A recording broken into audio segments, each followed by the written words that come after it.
बहुत बहुत स्वागत है आप सभी का रोशन सा स्टडी पॉइंट पे। और आज की इस वीडियो में हम देखने वाले हैं 12th क्लास हिस्ट्री का जो पहला चैप्टर है जिसका नाम है ईंटें, मनके तथा अस्थियां।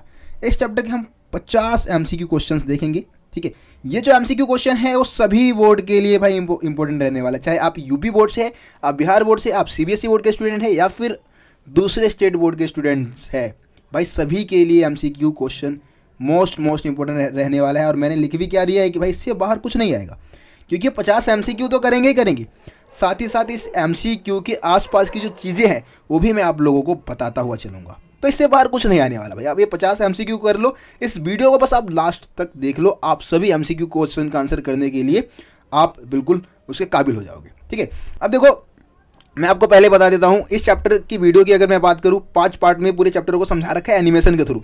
अगर आप लोगों ने अगर चैप्टर की वीडियो को नहीं देखा है तो जरूर देख लेना। ठीक है, अब मेरे को ये बात मालूम है कि भाई अभी तक आप में से बहुत सारे स्टूडेंट ने सभी सिलेबस मतलब सभी सब्जेक्ट के सिलेबस को भी कंप्लीट कर लिया होगा, तो कोई ऐसा स्टूडेंट होगा नहीं जिसको ये चैप्टर नहीं आता होगा।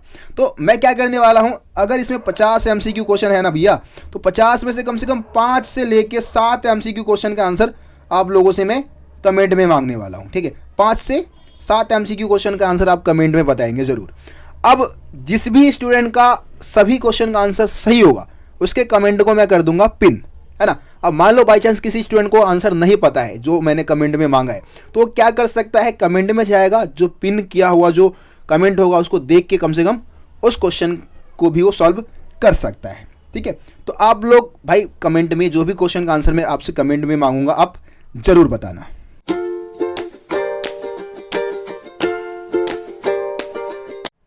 सो प्यारे बच्चों, पहला क्वेश्चन क्या दे रखा है, पहला क्वेश्चन हम सॉल्व करते हैं। पहला क्वेश्चन दे रखा है कि हड़प्पा के स्थलों से प्राप्त अनाज जले अनाज के दानों तथा बीजों की खोज से हड़प्पा वासियों की आहार संबंधित आदतों के विषय में जानकारी प्राप्त करने में निम्नलिखित विद्वानों का कौन सा वर्ग सफल रहा।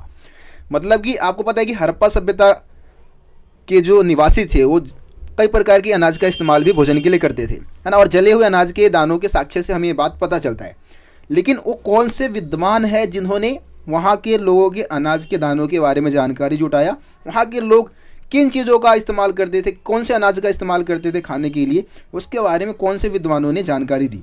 तो 4 ऑप्शन दे रखा है, मैं आपको बताता हूँ। पहला ऑप्शन दे रखा है पूरा मानव जाति विज्ञान, मतलब पूरा मानव जाति जो वैज्ञानिक होते हैं, ठीक है, वो क्या करते हैं, पुराने समय के जो मानव जाति का इतिहास है उसका अध्ययन करते हैं। उसके बाद पूरा भूतत्वविदा, अब भाई ये कौन होंगे, जो भूमि के नीचे से जो चीज़ें मिलती है उसका अध्ययन करते हैं, है ना, या पुरातत्वविद भी शॉर्ट में हम इनको बोल सकते हैं। ज़मीन से जुड़ी जो जानकारी है उसके बारे में हमें जानकारी देंगे। उसके बाद है पुरा वनस्पतिज्ञ। अब पुरा वनस्पतिज्ञ कौन होता है, जो कि वनस्पति का अध्ययन करेंगे, पेड़ पौधे हैं उनका अध्ययन करेंगे, तो वो पुरा वनस्पतिज्ञ हो जाते हैं। और डी दे रखा है पुरा प्राणी वैज्ञानिक, जो पुराने समय के जो भी जीव जंतु है ना, जानवर भी आ सकते हो, सब कुछ आ जाएंगे उसमें, उनका जो अध्ययन करते हैं उसको हम क्या बोलते हैं, पूरा प्राणी वैज्ञानिक। तो यहाँ पे सिर्फ हमें अनाज के दानों की बात करनी है भाई। अनाज के दानों के बारे में कौन से विद्वानों ने जानकारी दी है, तो सी ऑप्शन हो जाएगा पूरा वनस्पतिज्ञ। ठीक है, जो वनस्पति का अध्ययन करते हैं, पेड़ पौधों का अध्ययन करते हैं, उन्होंने वहाँ के अनाज के दानों के बारे में जानकारी दी है। उम्मीद करता हूँ आपको फर्स्ट क्वेश्चन समझ में आ गया होगा। चलिए अगले क्वेश्चन की बात करते हैं। क्वेश्चन नंबर 2 है, हड़प्पाई लिपि को रहस्यमय क्यों कहा जाता है, निम्नलिखित विकल्प में से सही की पहचान कीजिए। अब मैं आपको बता दें तो रहस्यमय, आपको पता है कि हड़प्पाई लिपि जो है एक रहस्यमय लिपि है। क्यों है रहस्यमय लिपि, क्योंकि इसका अध्ययन अभी तक विद्वान नहीं कर पाए, इसलिए इसको हम एक रहस्यमय लिपि बोलते हैं। अब भैया रहस्यमय लिपि, अब यहाँ पे 4 ऑप्शन दे रखा है, अब इसमें से जो भी आपको सही लगता है वो आपको बताना है। ठीक है, यह चित्रात्मक और समरूप थी, भाई ये तो सही पॉइंट नहीं लगता मेरे को। यह बाईं से दाईं ओर लिखी जाती थी, भाई ये भी सही नहीं है। ठीक है, अगर मैं बात करूँ तो ये दाईं से बाईं ओर लिखी जाती थी। पढ़े लिखे लोग इस लिपि को पढ़ने में समर्थ नहीं है। ठीक है, तो पढ़े लिखे लोग जो है इस लिपि को पढ़ने में समर्थ नहीं है, ये पॉइंट भाई ठीक लगता है। ठीक है, यहाँ पे रहस्यमय लिपि क्यों थी इसके बारे में पूछा गया है, तो इसका रहस्य अभी तक बना हुआ है क्योंकि इसको हम अभी तक नहीं पढ़ पाए, है ना। तो इस हिसाब से आप देखेंगे तो ऑप्शन सी सही है। ठीक है, चौथे ऑप्शन 4 की भी हम बात कर लेते हैं। यह लिखने की सामान्य दशा को दर्शाती है, तो ये तो भाई चलो, लेकिन जो पॉइंट पूछा गया है हड़प्पाई लिपि को एक रहस्यमय लिपि क्यों कहा जाता है, उसमें आपका ऑप्शन सी सही हो जाएगा। पढ़े लिखे लोग भी इसको अभी तक पढ़ने में समर्थ नहीं है। ठीक है, अगले क्वेश्चन की तरफ बढ़ते हैं। क्वेश्चन नंबर 3 है, निम्न में से कौन सा जानवर हड़प्पा सभ्यता का पालतू जानवर नहीं था। मतलब हड़प्पाई लोग ऐसे कौन से जानवर को नहीं पालते थे। ठीक है, तो 4 ऑप्शन दे रखे हैं, सुअर, गाय, भेड़, बकरी, भैंस। तो यहाँ पे अगर हम बी ऑप्शन की बात करें, गाय, ठीक है, तो गाय जो है हड़प्पा वासियों का पालतू जानवर नहीं था। बाकी सुअर, बकरी, भैंस, इन सभी जानवरों की बात करें तो ये सब पालतू जानवर थे उनके। ठीक है, अगला क्वेश्चन देखते हैं। क्वेश्चन नंबर 4, सोर्दुघई नामक हड़प्पा स्थल किस देश में है। देखो यार, बहुत आसान क्वेश्चन है और कई बार मैं ये बात बता चुका हूँ आप लोगों को। सोर्दुघई नामक हड़प्पा स्थल किस देश में है। जब मैंने वाइवा दिया था ना, वाइवा में भी मेरे से क्वेश्चन पूछा गया था और मैं चाहूँगा कि इस चौथे क्वेश्चन का आंसर आप लोग मेरे को कमेंट में बताएंगे।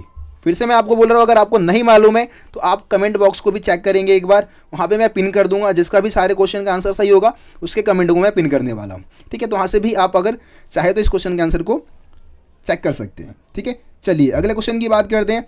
अगला क्वेश्चन है, निम्न हड़प्पा स्थल से मनकों को छेद करने के विशेष उपकरण मिले हैं।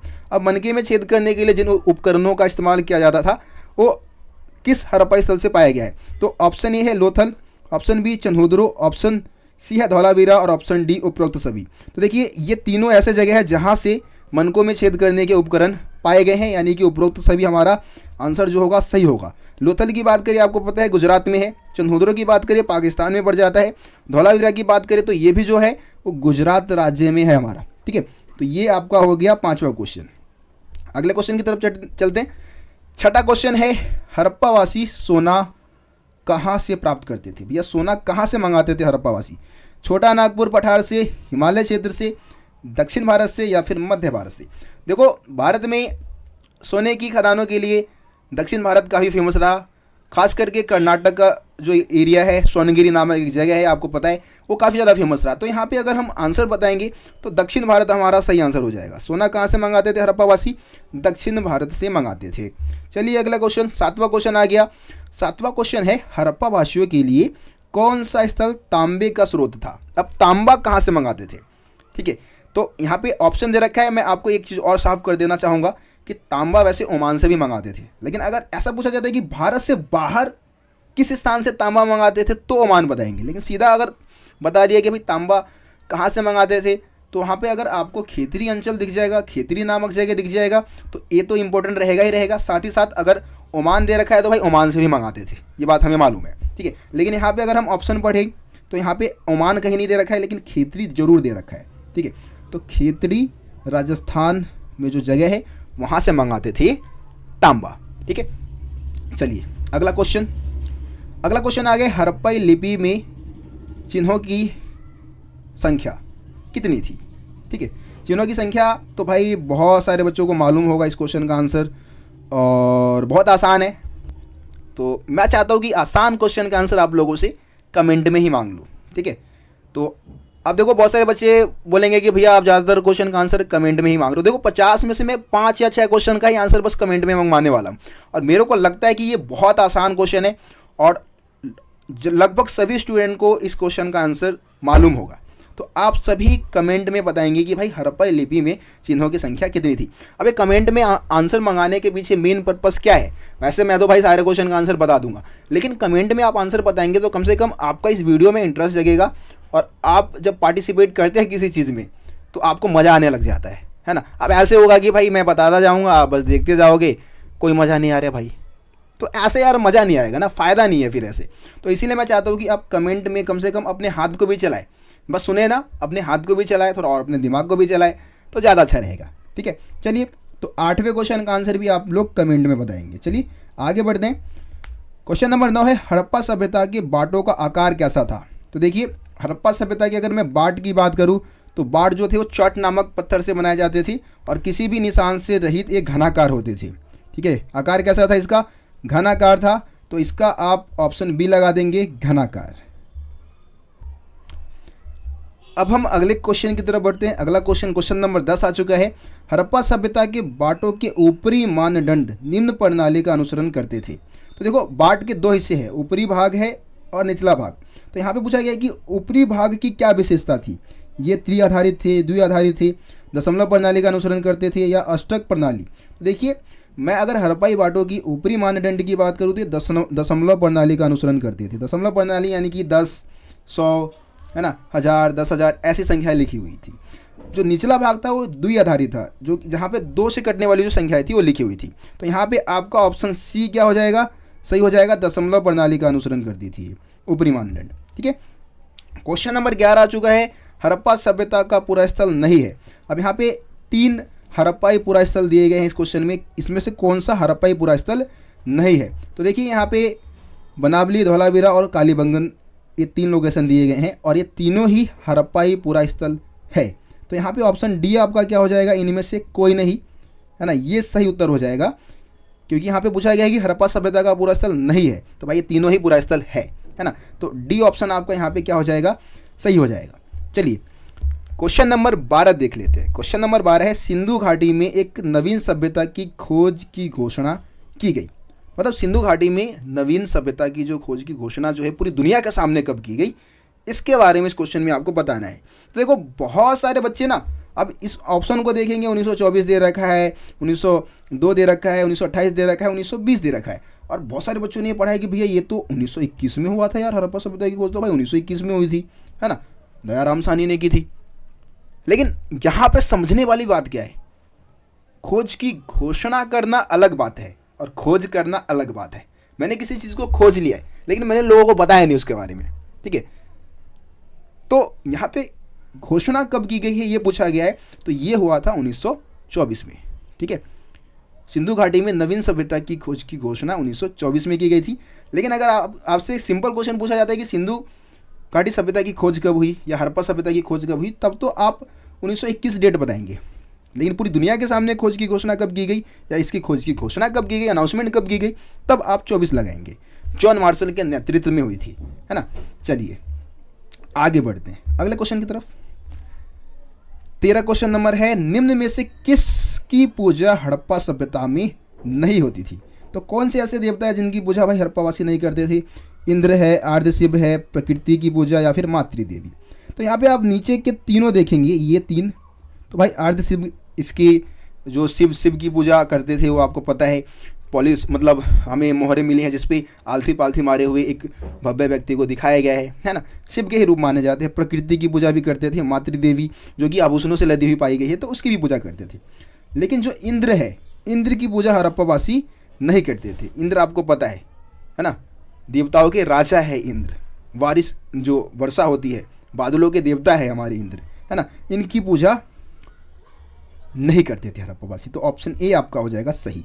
चलिए 14वां क्वेश्चन है, सिंधु घाटी अथवा हड़प्पा सभ्यता की खोज में किस बात ने सबसे अधिक सहायता पहुंचाई थी, है ना। तो यहाँ पे मतलब आपको सेलेक्ट करना है कि सिंधु घाटी अथवा हड़प्पा सभ्यता की खोज में किस बात ने सबसे अधिक सहायता पहुंचाई थी। मोहरों पर उत्कीर्ण एक विशेष लिपि के चिन्ह। तो भाई लिपि से तो कोई खास किस्म की जानकारी नहीं मिल पाई है क्योंकि हम उस लिपि को नहीं पढ़ पाए हैं, ठीक है। लेकिन वहाँ के जो मोहरे हैं, मोहरों से तो भाई पता चला है, ठीक है। उसके बाद है मोहरों पर सामान्य रूप से बने जानवरों के चित्र। उसके बाद है सेलखरी की हड़प्पाकालीन मोहरे। तो यहाँ पे आप अगर देखेंगे क्वेश्चन को, अगर मैं ध्यान से पढ़ूँ तो क्वेश्चन में लिखा है कि वैसे तो मेरे को भाई 2 पॉइंट सही लग रहे हैं, ठीक है, ये 2 पॉइंट मेरे को सही लग रहे हैं। लेकिन मैं क्वेश्चन को सही से पढ़ूँ, क्वेश्चन क्या लिखा है, सिंधु घाटी अथवा हड़प्पा सभ्यता की खोज में किस बात ने सबसे अधिक सहायता पहुंचाई। सहायता तो भाई 2 चीज़ों ने पहुंचाई है मैं मानता हूँ, लेकिन किस बात ने सबसे अधिक सहायता पहुंचाई। तो सबसे ज़्यादा जो सहायता पहुंचाई ना वो सेलखरी की हड़प्पाई मोहरे हैं, ठीक है। सेलखरी नामक पत्थर से बनाई गई जो हड़प्पाई मोहरे हैं उसने सबसे ज़्यादा सहायता पहुंचाई है। तो ऑप्शन सी होगा, ठीक है, मेरे हिसाब से ऑप्शन सी है, ठीक है। चलिए आगे बढ़ते हैं, क्वेश्चन नंबर 15 की बात करते हैं। हड़प्पा सभ्यता किस नदी किनारे बसी थी। अब यहाँ पे 2 चीज़ें मैं आपको बता दूँ। अगर आपसे पूछा जाता है सिर्फ हड़प्पा नामक जगह, ठीक है, आपसे क्या पूछा गया, सिर्फ जो हमारा हड़प्पा नामक जगह है, हड़प्पा का विकास किस नदी के किनारे हुआ? तो मैं आपको बता देना चाहूँगा इसका विकास हुआ था रावी नदी के किनारे। ठीक है, किस नदी के किनारे? रावी नदी। लेकिन यहाँ पे क्या पूछा है हमसे, हड़प्पा सभ्यता का विकास कहाँ हुआ? पूरी सभ्यता का विकास किस नदी के किनारे हुआ? तो सीधा सिंपल आंसर होगा सिंधु नदी। ठीक है, क्योंकि ऑलमोस्ट ज़्यादातर एरिया जो हड़प्पा सभ्यता का विकसित हुआ था वो सिंधु नदी के आसपास ही विकसित हुआ था। ठीक है, तो पूरा हड़प्पा सभ्यता का विकास सिंधु नदी के आसपास हुआ, लेकिन सिर्फ हड़प्पा नामक जगह की बात करेंगे तो रावी नदी आप बता सकते हैं। ठीक है, ये हो गया 15वां। अगले क्वेश्चन की बात करते हैं। 16वां क्वेश्चन आ चुका है। हड़प्पा शहरों की सबसे अनोखी विशेषता है। अब भैया हड़प्पा जो शहर है उसकी सबसे अनोखी विशेषता आपको इसमें से बतानी है। तो पहला दे रखा है चाक पर किए गए काम। ठीक है, उसके बाद चाक मतलब आप समझते होंगे, चाक जो होता है वो कुम्हार जो जिसको घुमा के बर्तन बनाते हैं उसको हम चाक बोलते हैं। ठीक है, तो बर्तन वगैरह बनाते थे भाई। हड़प्पावासी बहुत अच्छी कोटि के शिल्प उत्पादक थे। शिल्प उत्पादन, भोजन पकाने की तकनीक या फिर नियोजित जल निकासी प्रणाली। तो भाई हड़प्पा सभ्यता की सबसे अनोखी विशेषता जो भाई मैंने जो हड़प्पा सभ्यता के बारे में पढ़ा है तो उसके बाद तो मेरे को एक ही चीज़ जो सबसे अनोखी लगी वो है नियोजित जल निकासी प्रणाली, और मैं ऑप्शन डी ही लगाऊंगा। तुम्हें कुछ और लगता है तो लगा देना, लेकिन मेरे हिसाब से जो सही आंसर है ऑप्शन डी है, नियोजित जल निकासी प्रणाली। आपको पता है भाई उनकी जो जल निकासी की व्यवस्था थी ना, आज भी दिल्ली जैसे शहर में बहुत सारे ऐसे जगह हैं जहाँ पे ऐसी व्यवस्थाएं नहीं है। आज से 2500-2600 साल, और 2600 कह रहा हूँ ज़्यादा, बल्कि ज़्यादा हो गया, हमारे लगभग 4600 साल पहले हड़प्पा सभ्यता का विकास भारत में हुआ, और उसके बावजूद भी उन्होंने ऐसी टेक्नोलॉजी विकसित कर रखी थी अपने नगरों की सफाई के लिए जो कि आज भी नहीं है भाई, है ना। आपको पता है ग्रिड पद्धति में गलियों का निर्माण करवाते थे, नालियों का निर्माण करवाते थे, है ना। तो ये सारी चीज़ें आपकी इसमें आ जाएगी। ऑप्शन डी आपका इसमें सही आंसर है। चलिए क्वेश्चन नंबर 17 की बात कर लेते हैं। क्वेश्चन नंबर 17 है विशाल स्नानागार का आकार क्या था? आपको पता है कि हड़प्पा सभ्यता में मोहनजोदड़ो जो जगह, मोहनजोदड़ो के दुर्ग पे एक विशाल का स्नानागार मिला था, है ना। और जो ये विशाल का स्नानागार था उसका आकार जो था वो कैसा था? आयताकार था, आयताकार। यानी कि यहाँ पे ऑप्शन बी आपका जो दे रखा है सही हो जाएगा, आयताकार था ये। चलिए अगले क्वेश्चन की तरफ बढ़ते हैं। क्वेश्चन नंबर 18 है हड़प्पा सभ्यता की शिल्प ज्ञान का एक महत्वपूर्ण केंद्र था। यहाँ पे थोड़ा सा मिसप्रिंट हो गया, शिल्प उत्पाद होगा। शिल्प उत्पाद का सबसे महत्वपूर्ण केंद्र कौन सा था हड़प्पा सभ्यता में? लोथल, कालीबंगन, हड़प्पा, चन्हुद्रो। तो भैया मैं आपको बता देना चाहूँगा यहाँ पे चन्हुद्रो की हम बात कर रहे हैं, पाकिस्तान में है, 7 हेक्टेयर में फैला हुआ था। कितने हेक्टेयर में? 7 हेक्टेयर में फैला हुआ, बहुत ही छोटा ये मतलब नगर था, लेकिन पूरी तरीके से शिल्प उत्पादन के कामों में लगा हुआ था ये। ठीक है, तो यहाँ पे हमारा ऑप्शन डी हो जाएगा सही। चलिए अगला क्वेश्चन, क्वेश्चन नंबर 19 आ चुका है। हड़प्पा संस्कृति की सर्वोत्तम कलाकृतियाँ है उसकी मूर्ति, मनके, मोहरे या बाट। इसमें आपको बताना है कि हड़प्पा सभ्यता की या हड़प्पा संस्कृति की सबसे अच्छी कलाकृति कौन सी है, सर्वश्रेष्ठ कलाकृति क्या है भाई इसमें से? तो भाई सर्वश्रेष्ठ जो कलाकृति है वो हड़प्पाई मोहरे हैं, है ना। हड़प्पाई मोहरे जो कि सेलखड़ी नामक पत्थर से बनाई जाती थी, ये है वहाँ की सबसे सर्वोत्तम कलाकृति। चलिए 20वें क्वेश्चन की तरफ चलते हैं। शंख से बनी वस्तुओं के लिए प्रसिद्ध है, मतलब जो शंख है, शंख, ठीक है, शंख के लिए हड़प्पा सभ्यता का कौन सा जो स्थल है वो प्रसिद्ध था? तो देखो शंख कहाँ मिलेगा? समुद्र किनारे मिलेगा, और समुद्र किनारे अगर आप यहाँ पे देखेंगे तो हड़प्पा सभ्यता का एक लोकेशन आपको यहाँ पे दे रखा है, बालाकोट। ठीक है, बालाकोट पाकिस्तान में ही है, लेकिन समुद्र किनारे था, तो यहाँ से शंख मंगाते थे। साथ ही साथ नागेश्वर जो है वो भी समुद्र किनारे है, वहाँ से भी मंगाया जाता था, लेकिन जो ऑप्शन अपने को यहाँ पे दे रखा है उसके हिसाब से बालाकोट जो लोकेशन है आपका सही है। शंख यहाँ से मंगाया जाता था, नीचे की तरफ पाकिस्तान का जो सबसे नीचे वाला जो छोर है वहाँ पे बालाकोट स्थित था। ठीक है, चलिए अगले क्वेश्चन की तरफ चलते हैं। अगला क्वेश्चन है कपास पैदा करने का श्रेय सबसे पहले किसको जाता है? तो भैया कपास पैदा करने का जो श्रेय है सबसे पहले सिंधु सभ्यता के लोगों को ही जाता है। ऑप्शन ए हमारा क्या हो जाएगा यहाँ पे सही हो जाएगा। ठीक है, अगले क्वेश्चन की तरफ चलते हैं। क्वेश्चन नंबर 22 आ चुका है। क्वेश्चन नंबर 22 है हड़प्पा के नगरों का सबसे अनूठा पहलू था डैश का विकास। तो सबसे अनूठा पहलू हड़प्पा के लोगों का क्या था? पक्की सड़कों, ऑप्शन बी नियोजित जल निकासी प्रणाली, कच्ची ईंटों का प्रयोग, शहरी केंद्र।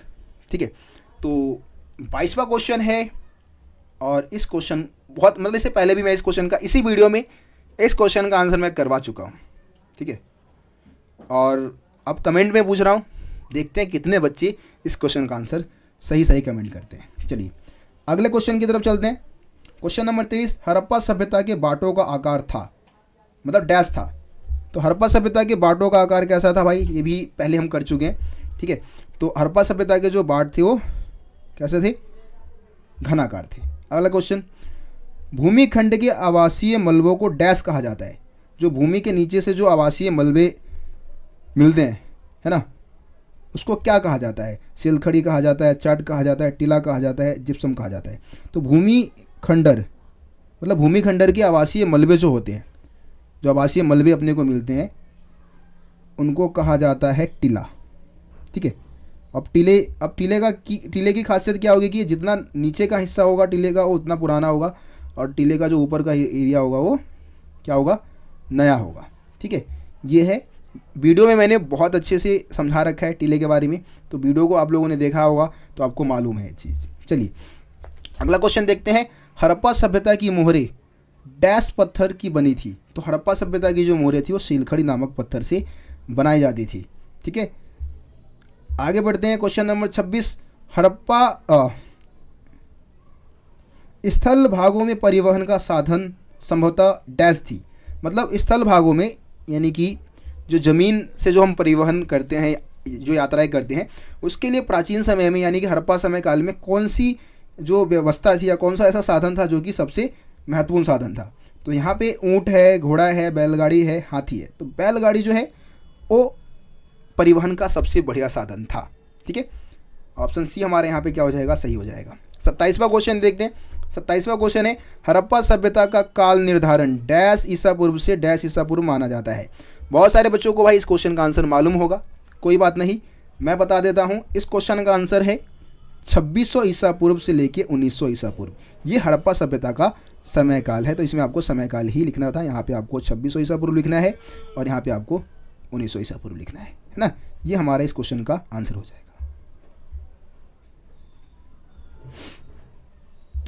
अगला क्वेश्चन देखते हैं। क्वेश्चन नंबर 28 है, हड़प्पा के पुरोहित राजा के संदर्भ में पुरातत्वविदों के अनुसार दिए गए निम्नलिखित कथनों पर विचार कीजिए, ठीक है।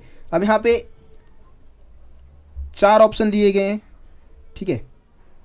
आपको जो पुरोहित राजा है उसके संदर्भ में पुरातत्वविदों के विचारों का यहाँ पे वर्णन किया गया है और आपको बताना है कौन सा सही है, ठीक है। तो पुरोहित राजा राजनीतिक सत्ता रखता था, बिल्कुल भाई।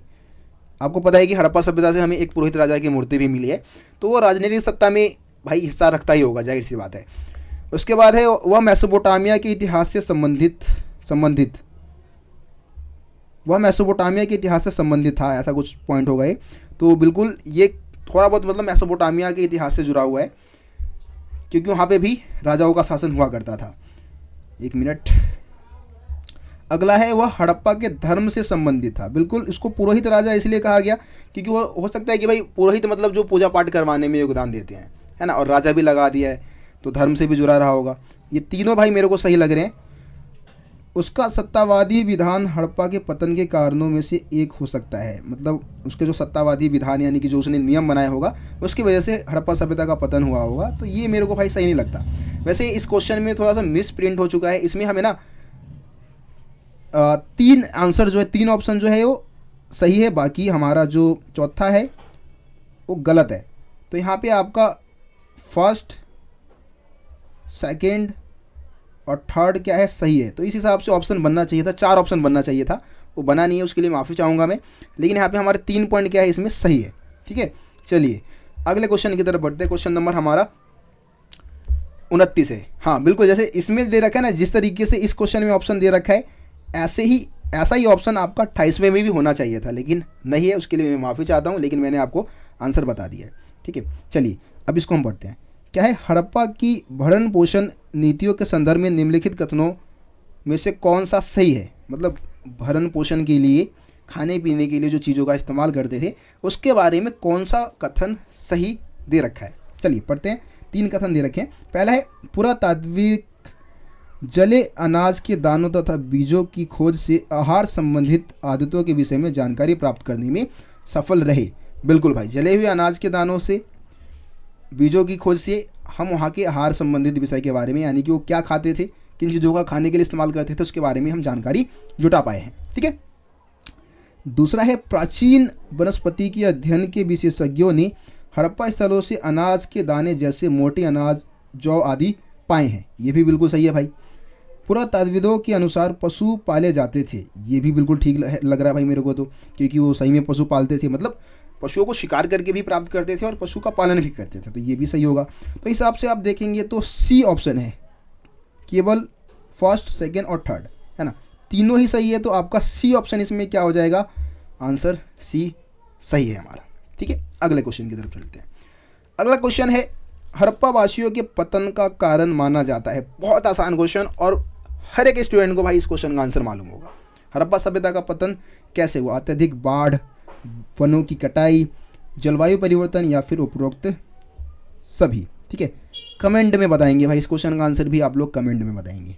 ठीक है, चलिए 31वां क्वेश्चन देखते हैं। 31वां क्वेश्चन है, मोहनजोदड़ो में अनुमानित कुओं की संख्या कितनी थी? तो भैया मोहनजोदड़ो में अनुमानित कुओं की संख्या जो थी लगभग 700 थी। 700 कुओं की संख्या पाई गई थी खुदाई के दौरान। ठीक है, अगला क्वेश्चन, क्वेश्चन नंबर है 32। नीचे दो कथन दिए गए हैं, जिनमें से एक को कथन ए के रूप में और दूसरे को कारण यानी कि रीजन आर के रूप में दर्शाया गया है। ठीक है, और आपको क्या करना है, कथन और कारण को पढ़ के फिर इन 4 ऑप्शन के अकॉर्डिंग आंसर देना है। मैं कई वीडियो में आपको बता चुका हूं कि भैया कथन और कारण वाले क्वेश्चन को करने के लिए सबसे पहले ध्यान से कथन को पढ़ना है, हमें देखना है कि भैया कथन सही है कि नहीं, उसके बाद हमें कारण को बहुत ही ध्यान से पढ़ लेना है और हमें देखना है कि कारण सही है या नहीं, फिर हमें देखना है कि भाई दोनों में रिलेशन बनता है कि नहीं बनता, है ना, उसके अकॉर्डिंग हमें क्वेश्चन का आंसर देना है। अगर दोनों कथन और कारण दोनों सही है और दोनों में रिलेशन भी बन रहा है, तो कथन और कारण दोनों सही है और कारण कथन का सही स्पष्टीकरण करता है। ये जो आपको ये वाला ऑप्शन दिख रहा है, अक्सर यही वाला ऑप्शन सही होता है ज़्यादातर में। ठीक है, तो इसके हिसाब से आप देखिए, पहले आप कथन देखेंगे, कारण देखेंगे, उसके बाद दोनों में रिलेशन देखेंगे, उसके बाद क्वेश्चन का आंसर देंगे। तो मैं अब सॉल्व करके दिखाता हूँ। देखो, कथन है, दुर्ग को एक ऊंचे स्थान पर बनाया गया। बिल्कुल भाई, इस बात से हम बिल्कुल सहमत है कि दुर्ग को ना ऊंचे स्थान पे बनाया जाता था, है ना। कारण क्या है, दुर्ग की संरचना कच्चे ईंटों के चबूतरों पर बनी थी। तो भाई कारण भी सही है कि दुर्ग की जो संरचना थी वो कच्ची ईंटों पर बनाई गई थी। ठीक है, अब अगर आप देखेंगे तो दोनों कथन और कारण दोनों सही है। अब दोनों में दुर्ग की बात हो रही है ना, तो रिलेशन बन रहा है भाई दोनों में, और इस हिसाब से मैं ना ऑप्शन डी के साथ जाना चाहूँगा। कथन और कारण दोनों सही है और कारण कथन का सही स्पष्टीकरण भी करता है। ऑप्शन डी आपका क्या हो जाएगा, यहाँ पे सही हो जाएगा। ठीक है, चलिए क्वेश्चन नंबर 33। हड़प्पा व मोहनजोदड़ो स्थित है वर्तमान महाराष्ट्र में, वर्तमान पाकिस्तान में, वर्तमान हरियाणा में, या फिर वर्तमान में से कोई नहीं। तो यहाँ पे हड़प्पा और मोहनजोदड़ो नामक जगह की बात की जा रही है ना। इस समय दोनों ही पाकिस्तान में अवस्थित है। ठीक है, पाकिस्तान नामक देश में है। पाकिस्तान आपको पता है अलग देश है ना। चलिए आगे बढ़ते हैं। क्वेश्चन नंबर 34 फिर से कथन और कारण वाला क्वेश्चन आ चुका है। तो कथन को पढ़ते हैं पहले हम। कथन है, दुर्ग को किलेबंद किया जाता था। बिल्कुल किया जाता था भाई, दुर्ग की किलेबंदी की जाती थी। कारण है, दुर्ग पर ऐसी संरचनाएं प्राप्त हुई है जिसका प्रयोग संभवतः विशिष्ट सार्वजनिक प्रयोग के लिए होता था। बिल्कुल भाई, यहाँ पे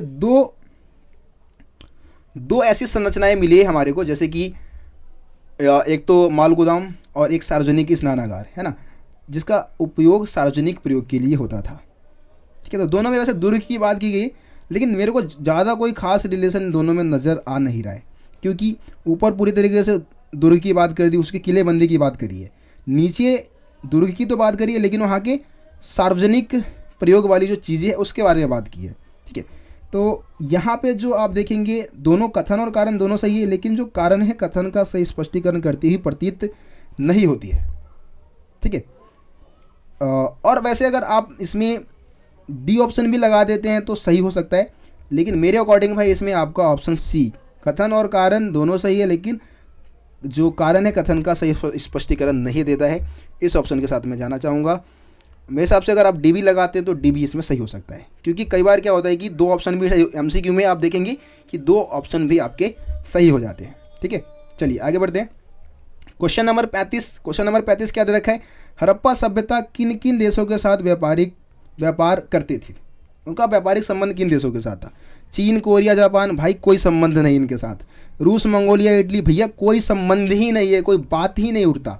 सी है ईरान, इराक, मिस्र। बिल्कुल भाई, मैं जाना चाहूँगा ईरान साइड आप जाएंगे, मतलब देश का नाम बता दिया है, लेकिन आप अगर इराक की बात करो तो इराक को ही तो पहले मेसोपोटामिया बोलते थे, है ना, और मेसोपोटामिया वासियों के साथ तो व्यापार था ही भाई इनका। ठीक है, इराक, मिस्र आसपास के ही देश है, तो अगर मेसोपोटामिया से व्यापार है तो इनसे भी होता होगा। थोड़ा लॉजिक आप लगाओगे, दिमाग लगाओगे, तो यहाँ पे भैया मैं ऑप्शन सी के साथ जाना चाहूँगा। ईरान, इराक, मिस्र के साथ इनके व्यापारिक संबंध थे। अब कई बच्चे बोलेंगे नहीं भैया ऐसा हो ही नहीं सकता, हम तो मेसोपोटामिया पढ़े, हम तो ओमान पढ़े। भैया देखो ना यार, मैप आप उठा के देखो और आसपास के ही तो जगह है सारे, है ना, तो इनके साथ भाई व्यापारिक संबंध थे। चलो क्वेश्चन नंबर 36 आ चुका है, फिर से कथन और कारण वाला क्वेश्चन है। नीचे दो कथन, हाँ वो तो हम पढ़ चुके हैं, सीधा हम कथन पढ़ते हैं यार। कथन है आर्दे शिव को पशुपतिनाथ भी कहा गया। बिल्कुल भाई ठीक है, पशुपतिनाथ यानी कि पशुओं के देवता। और आपको पता है कि भाई जो हमारे शिव भगवान है, शंकर भगवान है, भोलेनाथ है, हमेशा जानवरों से घिरे हुए थे। तो ये कथन तो भाई बिल्कुल सही है। आगे है मृण मूर्ति आभूषणों से लदी हुई नारी की मूर्ति है। तो बिल्कुल भाई मृण मूर्ति जो पाई गई थी वो आभूषणों से लदी हुई नारी की मूर्ति थी। ये कारण भी बिल्कुल सही है, लेकिन रिलेशन भाई नज़र नहीं आ रहा है। एक जगह आप नारी की मूर्ति की बात कर रहे हो, एक जगह आप शिव भगवान की बात कर रहे हो, रिलेशन दोनों में नहीं है भैया। तो सिंपल सा जो हमारा इस क्वेश्चन का आंसर हो जाएगा कि कथन और कारण दोनों सही है, लेकिन कारण कथन का सही स्पष्टीकरण नहीं करता है ना। सी वाला ऑप्शन आपका क्या हो जाएगा यहाँ पे? सही हो जाएगा भाई, ठोक के लगा दो सी ऑप्शन। ठीक है, चलो आगे बढ़ते हैं। भारतीय पुरातत्व सर्वेक्षण के डायरेक्टर जनरल थे। अब इनमें से भारतीय पुरातत्व सर्वेक्षण के पहला वर्ड भी दे रखा भैया, पहले डायरेक्टर जनरल कौन थे इनमें से? John Marshall, Cunningham, Aryam wheeler, उपरोक्त में से कोई नहीं। बहुत आसान है, जनरल कनिंघम हमारे भारतीय पुरातात्विक सर्वेक्षण के पहले डायरेक्टर जनरल थे। अगला क्वेश्चन फिर से आ गया भाई, कथन और कारण वाला आ चुका है। देखो कथन और कारण वाले क्वेश्चन को ऐड करने के पीछे, क्योंकि कई स्टेट बोर्ड में ना एक कथन और कारण वाले क्वेश्चन नहीं पूछे जाते हैं, लेकिन अगर आप सीयूटी की तैयारी कर रहे हैं, ठीक है, तो सीयूटी में पूछा जा सकता है। साथ ही साथ ये सीबीएसई बोर्ड में भी ऐसे क्वेश्चन आ रहे हैं, ठीक है, तो इसलिए ये ज़रूरी है। चलिए आगे देखते हैं। नीचे दो कथन दिए गए हैं, कथन कारण वाले क्वेश्चन है, तो पहला कथन पढ़ लेते हैं हम। कथन है मोहरों पर मिले एक सिंग वाले जानवर को एक श्रृंगा कहा गया। बिल्कुल भाई ठीक है, मोहरों पे मतलब आप हड़प्पाई मोहर देखेंगे तो वहाँ पे ना एक सिंग वाला जानवर दिखाया गया जिसको एक श्रृंगा कहा जाता है। कथन बिल्कुल ठीक है। कारण है एक श्रृंगीय धौलावीरा से प्राप्त हुआ है। तो भैया ये कथन कारण जो है गलत है, एक श्रृंगीय धौलावीरा से प्राप्त नहीं हुआ है, लेकिन आपके बुक में भी कहीं नहीं पता रखा कि इनकी ये अवशेष कहाँ से मिला है। मैंने गूगल पे भी काफ़ी सर्च करने की कोशिश की है, नहीं पता चला, ठीक है, लेकिन धौलावीरा से प्राप्त नहीं हुआ है, यानी कि कारण हमारा गलत है। यहाँ पे आप देखेंगे तो कथन सही है ना, केवल कथन सही है, कारण जो है हमारा गलत है। तो यहाँ पे आप सिर्फ केवल कथन सही है, ये वाला आप लगाएंगे ऑप्शन, ये आपका यहाँ पे क्या हो जाएगा? सही हो जाएगा। चलिए अगला क्वेश्चन देखते हैं। शंख से बनी वस्तुओं का प्रमुख केंद्र। तो देखो ये वैसे मैं पहले ही बता चुका हूँ, शंख से बनी वस्तुओं का प्रमुख केंद्र, लेकिन यहाँ पे ऑप्शन अलग है। यहाँ पे नागेश्वर है, चन्हुद्रो है, राखीगढ़ी है और हड़प्पा है। तो मैं आपको पहले ही बता चुका हूँ कि भाई शंख जो मंगाते थे वो बालाकोट से भी मंगाते थे, और दूसरा लोकेशन क्या था? नागेश्वर भी था, जो कि गुजरात में है ना, समुद्र किनारे है भी, तो यहाँ से भी शंख मंगाते थे। तो ये आपका आंसर हो जाएगा ऑप्शन ए। 40वां क्वेश्चन है, कथन और कारण वाला है। कथन दे रखा है भारतीय पुरातत्व सर्वेक्षण के पहले डायरेक्टर जनरल कनिंघम थे। थोड़ा मिसप्रिंट हो गया है, कनिंघम थे, ये कथन तो भाई सही हो गया। जनरल कनिंघम ने हड़प्पा सभ्यता की खोज की, कारण तो भाई गलत हो गया, है ना। आपको पता है कि भाई जो जनरल कनिंघम थे वो तो भ्रम में डूबे हुए व्यक्ति थे, भ्रम में पड़ गए थे। उनको लगता था कि भाई हड़प्पा सभ्यता का विकास तो गंगा नदी के आसपास हुआ है ना, लेकिन ऐसा नहीं था। तो ये कारण तो भैया गलत हो गया, केवल कथन सही है, केवल कथन सही है। है ना, कारण गलत है। तो ऑप्शन ये आपका क्या हो जाएगा, यहाँ पे सही हो जाएगा। देखो भैया एक चित्र दे रखा है, एक उदास बंदा एकदम बेचारा। किसने मारा है बाबू, किसी ने मारा है क्या तुम्हें? अरे चलो कोई बात नहीं, अभी बच्चे अभी आंसर देंगे, इसका बिल्कुल सही आंसर देंगे, और आंसर सही देके बिल्कुल बच्चे हमारे खुश हो जाएंगे, है ना। देखो ये एक मूर्ति है, आपको दिख रहा होगा। दिए गए चित्र को पहचानिए तथा नाम लिखिए।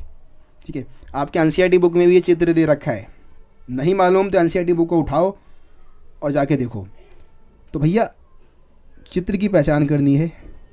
41वां क्वेश्चन है, और ये आखिरी क्वेश्चन है जो कि मैं आप लोगों से कमेंट में पूछ रहा हूँ। ये आखिरी क्वेश्चन है, ठीक है। कमेंट में बताओ भाई किसकी मूर्ति है, पुरोहित राजा की है, मृण मूर्ति है, मोहर है, लाजवर्द मणि है। अब बहुत सारे बच्चे भाई पहली बार आ रहे होंगे मेरे चैनल पे, तो बोलेंगे भी कि भैया आप कमेंट में पूछ रहे हो, बार बार आप कमेंट में पूछ रहे हो। भाई कमेंट में मैंने आपको पहले ही बताया कि इंटरेस्ट को जगाना है, आप दिमाग के साथ साथ आपको अपने हाथ को भी चलाना है, और कमेंट में आंसर को बताना है। चलिए ठीक है, तो ये काम जरूर करेंगे आप सभी। अगला क्वेश्चन 42वां क्वेश्चन है। तो क्वेश्चन है, Mohenjodaro and the Indus civilisation पुस्तक किसने लिखी? जॉन मार्शल ने, आर्यम व्हीलर ने, कनिंघम ने, या फिर राखाल दास बनर्जी ने? देखिए इस पुस्तक की रचना की थी जॉन मार्शल ने। ठीक है, तो आपका ऑप्शन ए क्या हो जाएगा, सही हो जाएगा। अगला क्वेश्चन है, द मिथिकस मैसेकर एट मोहनजोदड़ो किसने लिखा है? ये भी पुस्तक का नाम है, और इस पुस्तक को किसने लिखा है? GF डेल्स, आर्यम व्हीलर, कनिंघम, राखाल दास बनर्जी। भैया इस पुस्तक को लिखने वाले हैं GF डेल्स। ठीक है, ये क्वेश्चन एनसीईआरटी बुक में आप अगर बॉक्स को पढ़ेंगे, बैगनी रंग का बॉक्स है उसमें ये दे रखा है, वहाँ से इस क्वेश्चन को तैयार किया गया है। उसके बाद 44वां क्वेश्चन है, हड़प्पा सभ्यता की खोज किसने की? ठीक है, हड़प्पा सभ्यता की खोज किसने की? Dayaram Sahni, Aryam Wheeler, Cunningham, Rakhal Das Banerjee. तो भाई हड़प्पा सभ्यता की खोज जो है दयाराम साहनी के द्वारा की गई थी। अब यहाँ पे समझने वाली बात क्या है, हड़प्पा सभ्यता की खोज की बात की जा रही है। फिर से मैं आपको समझा रहा हूँ, इसकी खोज की घोषणा की बात नहीं की जा रही है, वो तो जॉन मार्शल ने किया था। लेकिन हड़प्पा सभ्यता की खोज किसने की, तो हमेशा आप दयाराम साहनी का ही नाम लेंगे, क्योंकि सबसे पहले हड़प्पा नामक जगह पे खनन कार्य किया था। हड़प्पा से पहली जो मोहर खोज निकाली थी वो दयाराम साहनी जी ही थे, इसलिए दयाराम साहनी आपका करेक्ट आंसर है। 45वां है, मोहनजोदड़ो की खोज किसने की? भैया अब मोहनजोदड़ो की खोज आर्यम व्हीलर ने की, कनिंघम ने की, राखाल दास बनर्जी ने की, या फिर दयाराम साहनी ने? ऑप्शन सी हमारा क्या हो जाएगा सही, राखाल दास बनर्जी ने मोहनजोदड़ो की खोज की थी। अगला क्वेश्चन, हड़प्पा की खोज कब हुई? भैया तो आपको पता है दयाराम साहनी ने हड़प्पा की खोज की थी, और 1921 में इसकी खोज की गई थी। ठीक है, अगला क्वेश्चन देखते हैं, मोहनजोदड़ो की खोज कब हुई? तो इसके एक साल बाद ही मोहनजोदड़ो की खोज कब हुई? एक्चुअली इसमें ऑप्शन गलत दे रखा है, क्योंकि 1922 यहाँ पे मेरे को नज़र ही नहीं आ रहा है ना, तो उसके लिए माफ़ी चाहूँगा। मोहनजोदड़ो की खोज कब हुई तो आप बताएंगे 1922 में।